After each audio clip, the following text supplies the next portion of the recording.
Next question is, if the integral e whole raised to the power sin x multiplied by x cos cube x minus sin x upon cos square x dx is equal to e की power sin x f x plus c. अच्छा ठीक है, यहाँ पर देखिए कि unknown function है f x such that f zero एक इनिशियल कंडीशन गिवन है, शायद कांस्टेंट ऑफ इंटीग्रेशन सी की वैल्यू निकालने के लिए sorry, then we have to find the value of pi by 3 minus of f of pi by 3। बच्चा लोग स्टार्ट करते हैं इसको, यहाँ से इंटीग्रल है हमारा i is equal to integration of e of sine x multiplied by, एक काम करते हैं इस कॉस स्क्वायर एक्स का डिवीजन कर देते हैं इसमें, ठीक है ना। ये जो डिनोमिनेटर में कॉस स्क्वायर एक्स है इसका हमने ऊपर न्यूमरेटर में क्या किया, डिवीज़न किया। इसका डिवीज़न करेंगे तो कुछ रिज़ल्ट हमें ऐसा मिलेगा जो कि हम यूज़ कर सकते हैं इसमें। तो अगर मैंने इसका डिवाइड किया तो x of cos cube x upon cos square x minus of sine x divided by cos square x and dx, it becomes e whole raised to the power sin x। अच्छा cos से cos को हम cancel कर सकते हैं, तो ऊपर क्या बचेगा अपने पास, न्यूमरेटर में बचा x cos x, यहाँ पर क्या बचा x of cos x minus, बेटा इसको डिवाइड करेंगे तो sin अपॉन cos 10 हुआ और 1 अपॉन cos sec हुआ, तो लिटरली ये हमारा क्या बन गया, sec x इंटू 10x, ठीक है ना। अब आपको रास्ता समझ में आ रहा होगा कि कहीं ना कहीं दोनों ही इंटीग्रल में इंटीग्रेशन बाई पार्ट हमें दिख रहा है। पहला वाला लिखेंगे e sin x cos x, x को हम उधर करेंगे, दूसरे वाले में तो साफ साफ दिख रहा है ना कि इसका इंटीग्रेशन क्या होता है, sec x होता है। तो अगर इसको अलग अलग इंटीग्रेट करते हैं तो इसको अपन इस तरह से लिख सकते हैं कि x into e whole raise to the power sine x into cos x, ये हो गया पहला इंटीग्रल। सेकेंड इंटीग्रल में है e की power sine x into sec x into of 10x and dx। चलो जी, सपोज करो इसको हमने फर्स्ट फंक्शन सपोज किया, इस पूरे को सेकेंड फंक्शन सपोज किया, इसे अपन ने फर्स्ट फंक्शन सपोज किया और इस पूरे को अपन ने सेकेंड फंक्शन सपोज किया। sec x 10x का इंटीग्रल sec x होता है, ड्यू टू दिस रीजन हमने इस फंक्शन को क्या सपोज किया, सेकेंड फंक्शन सपोज किया, ठीक है ना। और e की पावर sin x का डिफरेंशिएशन हम आराम से निकाल सकते हैं। तो सबसे पहले देखिए क्या है कि इसका इंटीग्रल निकालने के लिए इसको अलग से इंटीग्रेट कर लेते हैं, इसके बाद यहाँ पर चिपकाते चले जाते हैं। तो e की power sin x cos x, हमारे पास क्या है, e की power sin x into cos x, इसको अलग से इंटीग्रेट करके निकाल लेते हैं। सबसे पहले आसान है, sin x को अपन ने t रखा, sin x को अगर t रखेंगे तो therefore cos x dx is equal to dt, ये हो गया अपने पास, ये पूरा dt हुआ, sin x को अपन ने t सपोज किया, e की power t of dt। Simple, anybody can solve this, e की पावर t को अपन क्या रखेंगे, e की पावर ऑफ sin x। तो बेटा इसका इंटीग्रेटेड वैल्यू जो आई, e की power sin x into cos x की जो इंटीग्रेटेड वैल्यू आई वो आ गई हमारे पास e की पावर sin x। अब जब आप इंटीग्रेशन बाई पार्ट करेंगे ना इसका, चलो कर लेते हैं। फर्स्ट फंक्शन लिखा, अब सेकेंड का इंटीग्रल, वो जो रिजल्ट निकाला उसको आप चिपकाते चले जाओ। तो e की power sine of x, okay, minus integral d o d x of first function कितना हो गया 1, और इसकी इंटीग्रेटेड वैल्यू वो रखी हुई है अपने पास कितनी, e की power sine x of dx, minus second integral को कैसे करेंगे, सीधा सीधा कर लो, ये फर्स्ट फंक्शन है, ये सेकेंड फंक्शन है, तो फर्स्ट फंक्शन e की पावर साइन x, सेकेंड का इंटीग्रल सेक x 10x का इंटीग्रल, सेक x इंटू 10x का इंटीग्रल सेक x, तो ये हो गया अपने पास sec x minus integral d over d x of first function, e की पावर साइन एक्स का d over d x, e की पावर साइन एक्स, और बेटा साइन एक्स का क्या होगा डिफ्रेंसिएशन, साइन एक्स का होता है अपने पास कॉस एक्स। अच्छा सेक एक्स टेन एक्स का integral, sec x tan x का integral, sec x tan x का इंटीग्रल क्या हो गया, sec x of d x, ठीक है ना। ब्रैकेट हमने क्या किया, क्लोज किया। तो यहाँ से एक चीज़ तो क्लियर कट है कि सेक एक्स और कॉस एक्स तो कैंसिल आउट हो गए, ये बचा हमारे पास e की पावर साइन एक्स। अच्छा माइनस माइनस क्या हो जाएगा प्लस, और ये किसका रखा है, माइनस का, तो ये इंटीग्रल और ये इंटीग्रल भी कैंसिल आउट हो गया। रिजल्ट हमारे पास क्या बचा, x e की पावर साइन एक्स और माइनस e की power sine x into sec x. Final result हमारे पास बचा, फाइनल रिजल्ट हमारे पास बचा कि x e की power sine x minus e की power sine x of sec x. तो इसको अपन लिख लेते हैं यहाँ पर, इसको अपन लिख लेते हैं इस तरह से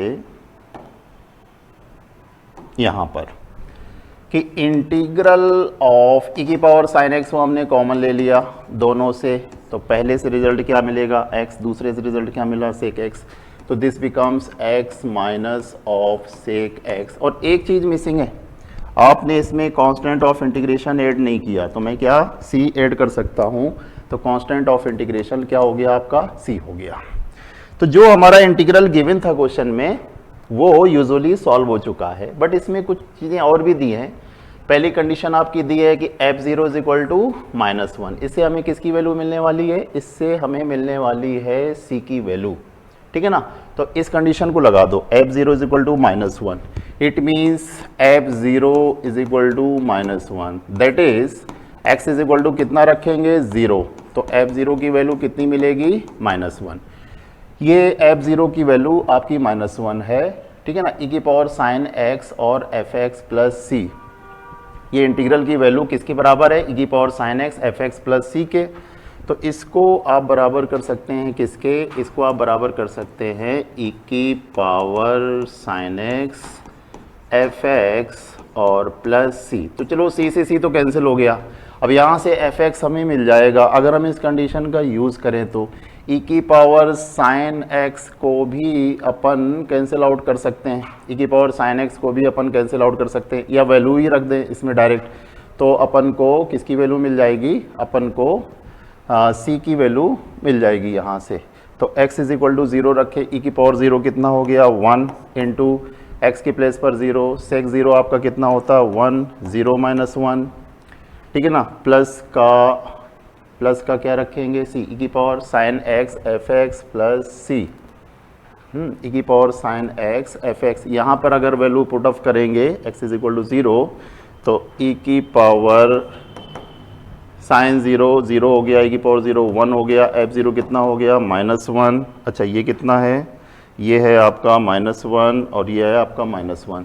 तो सीधा सीधा इसकी वैल्यू आ गई किसकी, सीधी सीधी इसकी वैल्यू आ गई fx की सीधी सीधी वैल्यू आ गई, कितना होगा e की पावर साइन x को एलिमिनेट करने के बाद x minus sec x। Question में क्या कहता है, क्वेश्चन में कहता है हमको किसकी वैल्यू फाइंड आउट करना है, π/3 माइनस f π/3। तो इट मीन्स सीधा सीधा आपको x के प्लेस पर कितना डालना है π/3। चलो x के प्लेस पर π/3 डाला, x के प्लेस पर π/3 अगर हम यहाँ पर पुटअप करते हैं x इज इक्वल टू π/3, तो ये हो गया f ऑफ π/3। π/3 का मतलब बच्चा लोग 60 डिग्री, तो ये कितना हो जाएगा π/3 minus sec of 60, sec of 60 यानी कि कॉस ऑफ 60, कॉस ऑफ 60 यानी कि कितना हो जाएगा आपका कॉस ऑफ 60 साइन ऑफ 30, 1/2, 1/2 का रेसिप्रोकल कितना होता है 2। तो ये आपका आ गया 2, इस 2 को इधर ट्रांसपोज करो, इसको इधर ट्रांसपोज करो, तो वैल्यू हमें जो फाइंड आउट करनी थी वो वैल्यू थी π/3 माइनस ऑफ f π/3, ठीक है ना। इसको इधर ट्रांसपोज करो, इसको इधर ट्रांसपोज करो, तो इसकी वैल्यू कितनी आनी चाहिए, इसकी वैल्यू फाइनली आनी चाहिए 2। तो जो वैल्यू हमसे पूछी जा रही है वैल्यू क्या थी कि f of π/3 minus f of π/3 minus f of π/3। तो π/3 माइनस f ऑफ π/3 की वैल्यू जब हमने यहाँ पर निकाली π/3 माइनस f ऑफ π/3, तो ये वैल्यू हमारी कितनी आ गई 2। तो इसका सही आंसर होना चाहिए 2। एक बहुत ही अच्छा क्वेश्चन, आगे बढ़ते हैं। Next question, if fx is equal to ax plus b e की power x satisfies the equation fx is equal to integration from 0 to x e whole raised to the power x minus y f dash y dy minus of x square minus x plus 1 e की power x find the value of a square plus b square। देखो बेटा आते हैं इस question की तरफ। सबसे पहले कहता है कि fx इज इक्वल टू, ये एक इंटीग्रल इक्वेशन गिवन है, सारा खेल हमारा यहीं से खेला जाएगा। वो जो a square plus b square की वैल्यू आएंगी, तो जो a और b की वैल्यू, उसकी वैल्यू निकालने के लिए सबसे पहले हमें a और b की वैल्यू फाइंड आउट करना पड़ेगा। और वो a और b की वैल्यू कहाँ से आएगी? इस इंटीग्रल इक्वेशन से आएगी। उसके लिए हम क्या करते हैं कि सबसे पहले ये जो एक कंडीशन गिवन है fx is equal to ax plus b multiplied by e की पावर x, बेटा इसको डिफ्रेंशिएट कर लेते हैं। इसको मैंने क्या किया? डिफ्रेंशिएट किया। तो अगर डिफरेंशिएट करेंगे तो f dash x is equal to product of two function से इसका differentiation a x plus b, तो इसका डिफरेंशिएशन कितना हुआ? ई की पावर एक्स। अब अंदर वाले का डिफरेंशिएशन करो, तो ए एक्स प्लस बी का एक्स के रिस्पेक्ट में डिफरेंशिएशन कितना हुआ? ए, तो ये मिला ए ऑफ ई की पावर एक्स। चाहे तो ई की पावर एक्स हमने कॉमन लिया, तो ये मिल जाएगा a x plus of a plus of b of e की पावर एक्स। ठीक है ना। अब जो इंटीग्रल इक्वेशन हमारा गिवन है, गिवन इंटीग्रल इक्वेशन, देखिए इंटीग्रल इक्वेशन क्या है हमारे पास? ये चीज हमारे पास गिवन है कि f x is equal to integral of 0 to x e whole raised to the power x minus y multiplied by f dash y d y minus of x square minus x plus 1 और ई की power x। एक काम करते हैं, इस integral equation को सबसे पहले मल्टीप्लाई कर देते हैं। किससे? ई की पावर माइनस एक्स से। सबसे पहले ये जो एक इंटीग्रेटिंग फैक्टर है जो थोड़ी सी प्रॉब्लम क्रिएट कर रहा है, ई की पावर x, क्योंकि जब तक ई की पावर x रहेगा, क्योंकि वेरिएबल यहाँ पर क्या है? वेरिएबल हमारा y है बेटा, हमें y के रिस्पेक्ट में इसका इंटीग्रेशन करना है। तो ये जो x है इसको यहाँ से हटाना होगा, क्योंकि जब तक ये x नहीं हटेगा तब तक ये प्रॉब्लम क्रिएट करेगा। वो x कैसे हटा सकते हैं? इसमें दोनों ओर हमने मल्टीप्लिकेशन कर दिया, कितने से? एफ एक्स इंटू ई की पावर माइनस एक्स। चलिए अंदर भी मल्टीप्लिकेशन करते हैं, तो ये हो गया 0 टू x। इसमें अगर ई की पावर माइनस एक्स से मल्टीप्लाई करेंगे तो मिला क्या? ई की पावर माइनस वाई। ओके, फिर f dash y d y. अच्छा, इसमें ई की पावर माइनस एक्स से मल्टीप्लिकेशन करने पर minus of x square minus x plus 1। अब इसको कर देते हैं differentiate with respect to x. ठीक है ना। इसको डिफरेंशिएट करते हैं कि differentiate it with respect to x. देखो बेटा इसका नॉर्मली डिफरेंशिएशन हो जाएगा, आप सब जानते हैं प्रोडक्ट ऑफ टू फंक्शन से हम इसका डिफरेंशिएशन कर सकते हैं, बट इसका भी नॉर्मली डिफरेंशिएशन हो जाएगा 2x माइनस 1। बट जब आप इस इंटीग्रल को डिफरेंशिएट कीजिएगा तो आपको लेबनीज रूल अप्लाई करना पड़ेगा, क्योंकि किसी भी इंटीग्रल को डिफरेंशिएट किया जाता है उसके पैरामीटर की विद रिस्पेक्ट। यहाँ पर वेरिएबल हमारा क्या है? y। अच्छा, y के अलावा भी एक वेरिएबल हमारा दिख रहा है x, तो ये x जो दूसरा वेरिएबल है अदर देन वो वेरिएबल जिसके रिस्पेक्ट में हमें इंटीग्रेट करना है, तो जो दूसरा वेरिएबल है दैट इज कॉल्ड पैरामीटर। और लेबनीज रूल ये कहता है कि हम किसी भी इंटीग्रल को डिफरेंशिएट कर सकते हैं with respect to the parameter. तो पैरामीटर क्या है हमारा? x। इसीलिए ड्यू टू दिस रीजन हम जब इसका डिफरेंशिएशन कर रहे हैं तो किसके रिस्पेक्ट में कर रहे हैं? x के रिस्पेक्ट में। आइए करते हैं दोनों ओर का डिफरेंशिएशन। सबसे पहले इसका डिफरेंशिएशन किया हमने, एफ एक्स का differentiate product of two function से, तो ये कितना हो जाएगा? एफ डैश एक्स ई की पावर माइनस एक्स। अब इसका डिफरेंशिएशन करते हैं, तो ई की पावर माइनस एक्स का माइनस ऑफ ई की पावर माइनस एक्स, तब एफ एक्स हमारा कांस्टेंट रहेगा, ये क्या बनेगा? Minus of F x e की पावर माइनस एक्स। ऑलराइट, अब अंदर वाले का लेबनीज से, ठीक है ना, इसका डिफरेंशिएशन हम किससे करेंगे? लेबनीज से। लेबनीज रूल से हम इसका डिफरेंशिएशन करेंगे with respect to x.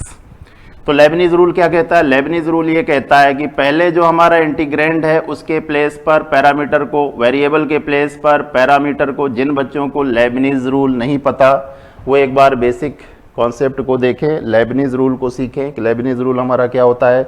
Lebanese rule में सबसे पहले जो हमारा इंटीग्रेंड है उसके वेरिएबल के प्लेस पर पहले हम ये पैरामीटर रखते हैं जिसके रिस्पेक्ट में हम कर रहे हैं, और इसके बाद फिर पैरामीटर का डिफरेंशिएशन। तो जहां जहां y है उसके प्लेस पर क्या रखेंगे, x। तो ये हो गया e की power minus x into F dash x. ठीक है, y के प्लेस पर x रखा, अब x का डिफरेंशिएशन, बेटा x का डिफरेंशिएशन कितना हो गया, 1।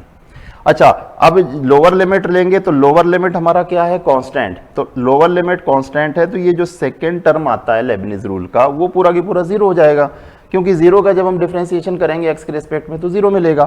तो ये क्या मिला हमें, माइनस ऑफ जीरो। इसी तरह से इसका डिफरेंशिएशन करते हैं x के रिस्पेक्ट में, तो ये क्या मिला, 2x माइनस का 1। तो लिटरली ये हमें मिल गया कितना कि e की power minus of x f dash x और minus of 2x minus 1। Okay बेटा, अब इस e की पावर माइनस एक्स को अगर हम चाहें तो उधर भेज सकते हैं, e की पावर माइनस एक्स है ना, e की पावर माइनस एक्स से जब हमने मल्टीप्लाई किया था इस पूरे में तो ये हमारा कैंसिल हो गया था, और यहाँ से डिफरेंशिएशन कितना आ गया, 2x माइनस 1। बेटा आप क्या करते हैं कि एफ डैश एक्स की वैल्यू है हमारे पास, देखिए ये मैंने डिफरेंशिएट किया था एफ डैश एक्स, नहीं अभी डिफरेंशिएट नहीं किया, तो आप डिफरेंशिएट कर सकते हैं इसको। एफ एक्स हमारा ये गिवन है, एफ डैश एक्स की हमें यहाँ पर रिक्वायरमेंट है, तो आप चाहें तो एफ डैश एक्स की वैल्यू यहाँ से निकाल सकते हैं। तो एफ डैश एक्स हमें क्या मिलेगा, f dash x is equal to हमें क्या मिलेगा, प्रोडक्ट ऑफ टू फंक्शंस, ये रहा डिफरेंशिएशन, ये मैंने निकाल रखा है। तो एफ डैश एक्स हमारे पास क्या है, ए एक्स प्लस ए प्लस बी ई की पावर एक्स। तो जहां जहां आपके पास है एफ डैश एक्स उसको रख सकते हैं, ठीक है ना। एफ डैश एक्स की वैल्यू को हमने क्या किया, एफ डैश एक्स की वैल्यू को हमने पुट किया। तो अगर यहां पर पुट करेंगे एफ डैश एक्स ए एक्स प्लस बी, अच्छा ई की पावर एक्स ई की power minus x cancel out हो गया, यहाँ पर करेंगे minus of F x, F x की वैल्यू है हमारे पास ऊपर गिवन है, तो ये कितना हो गया, ए एक्स प्लस बी, ई की पावर एक्स से ई की पावर माइनस एक्स खत्म हो गया। इसी तरह से यहाँ पर भी करते हैं, ई की power minus of x e की पावर माइनस ऑफ एक्स, और ये एफ डैश एक्स की वैल्यू ये वाली पुटअप कर सकते हैं, ए एक्स प्लस बी इंटू ई की power x minus of 2x minus 1। ठीक है बेटा, e की पावर x से ये भी e की पावर x हमारा कैंसिल हो गया, इसमें ax से ax कैंसिल हो जाएगा, b से b कैंसिल हो जाएगा, मिला क्या हमारे पास a is equal to e की पावर x कैंसिल हो गया तो ax plus a plus b, और उसको ले लेंगे माइनस का 2x और प्लस का 1। इस a से इस a को कैंसिल कर सकते हैं, तो 0 is equal to a minus two of x और प्लस का कितना हो जाएगा, b प्लस 1। बेटा अगर कोफिशिएंट इक्वेट करेंगे, यहाँ से अगर कोफिशिएंट इक्वेट करेंगे तो a की वैल्यू हमारे पास कितनी आ गई, 2, और b की वैल्यू हमारे पास कितनी आ गई, माइनस 1। सिंपली क्वेश्चन, मतलब अकॉर्डिंग टू द कंडीशन, जो भी क्वेश्चंस में कंडीशन गिवन है, कंडीशन जो भी दी रहे बस आप उसके अकॉर्डिंग काम करते चले जाओ। बस यहाँ पर ध्यान रखना कि ये जो हमारी इंटीग्रल इक्वेशन गिवन है इसका सही यूज करना है लेबनीज थ्योरम से, लेबनीज रूल से। अगर लेबनीज रूल इसमें आप सही से लगा पाए, प्रॉपर वे में लगा पाए, तो आप ए और बी की वैल्यू को आराम से निकाल सकते हैं। हमें वैल्यू किसकी फाइंड आउट करना है, a square plus b square की। तो a square is 2 square plus b square is minus 1 square, result आपका कितना आ जाएगा, 5। द ट्रू रिजल्ट, सही रिजल्ट इसका जो आएगा, इसका सही रिजल्ट आएगा आपका result 5, a square plus b square, यानी कि 2 स्क्वायर प्लस माइनस 1 का स्क्वायर इज 5। एक बहुत ही बढ़िया क्वेश्चन। आगे बढ़ते हैं, नेक्स्ट क्वेश्चन। नेक्स्ट क्वेश्चन है if f pi is equal to 2। अच्छा, एक फंक्शनल वैल्यू दी है पॉइंट पाई पर, f pi is equal to 2, and एक इंटीग्रल है 0 से pi f x plus f double dash x sine x d x is equal to 5। Then कहता है find the value of f0। It is given that fx is continuous in closed interval 0 से पाई। पढ़ते हैं बेटा, सबसे पहले जो चीज हमारी गिवन है, देखिए आपको क्वेश्चन लिखते ही क्वेश्चन का सलूशन दिमाग में आ जाएगा। गिवन है 0 से पाई, ठीक है ना, इस साइन एक्स का दोनों में मल्टीप्लीकेशन कर सकते हैं। तो पहला इंटीग्रल बनेगा fx into sine x dx, और दूसरा इंटीग्रल बनेगा 0 से pi f double dash x into sine x of d x. एक वैल्यू गिवन है f pi is equal to 2। तो जब हम इन दोनों को देखते हैं तो एक ही चीज दिमाग में आती है कि व्हाट आर दीज, लिटरली ये दोनों ही इंटीग्रेशन बाई पार्ट को शो करते हैं, बट इसमें फर्स्ट और सेकंड फंक्शन और दूसरे इंटीग्रल में फर्स्ट और सेकंड फंक्शन आपको समझदारी से लेने होंगे। पहले इंटीग्रल में हमने क्या किया कि इसको ले लिया फर्स्ट फंक्शन और इसको ले लिया सेकंड फंक्शन, और दूसरे इंटीग्रल में इसे लिया सेकंड फंक्शन और इसे लिया फर्स्ट फंक्शन। अब कुछ मत करिए, इसको इंटीग्रेशन बाई पार्ट से ऑपरेट कर दीजिए। 5 is equal to first function f x, okay, second का इंटीग्रल साइन एक्स का इंटीग्रल सभी को पता है कितना होता है, minus of cos x. Limit हमने पुट अप की कितनी, 0 से पाई माइनस इंटीग्रल 0 से pi d over d x of first function का डी ओवर डी एक्स कितना बना, एफ डैश एक्स। सेकेंड का इंटीग्रल क्या बना, माइनस का कॉस एक्स और डी एक्स। जब हमने इसमें इंटीग्रेशन बाई पार्ट यूज किया तो ये रिजल्ट हमें मिलेगा। लाइक दिस सेकेंड इंटीग्रल में इंटीग्रेशन बाई पार्ट यूज करें। फर्स्ट फंक्शन क्या है हमारे पास, प्लस का साइन एक्स। सेकेंड का इंटीग्रल बेटा एफ डबल डैश एक्स को एक बार इंटीग्रेट करेंगे तो हम सबको पता है ना, F double dash x second derivative से जब एक बार इंटीग्रेशन करेंगे तो कहाँ पर आएंगे, फर्स्ट डेरिवेटिव पे आएंगे। फर्स्ट डेरिवेटिव को अगर इंटीग्रेट करेंगे तो कहाँ पर आएंगे, फंक्शन पर आएंगे।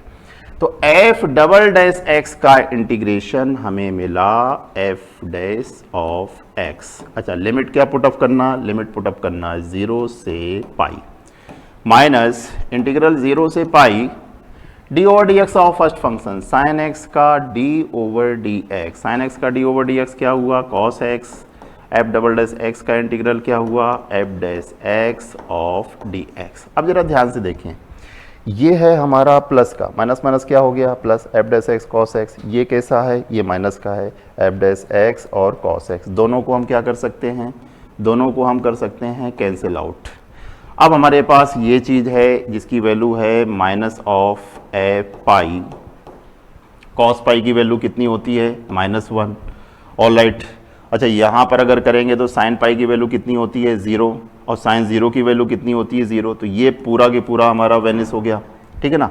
पूरा की पूरा रिजल्ट हमारा कितना आएगा, 0। साइन की वजह से साइन पाई भी 0 होता है, साइन 0 भी 0 होता है। तो जो भी वैल्यू आएगी सब इसी से आएगी।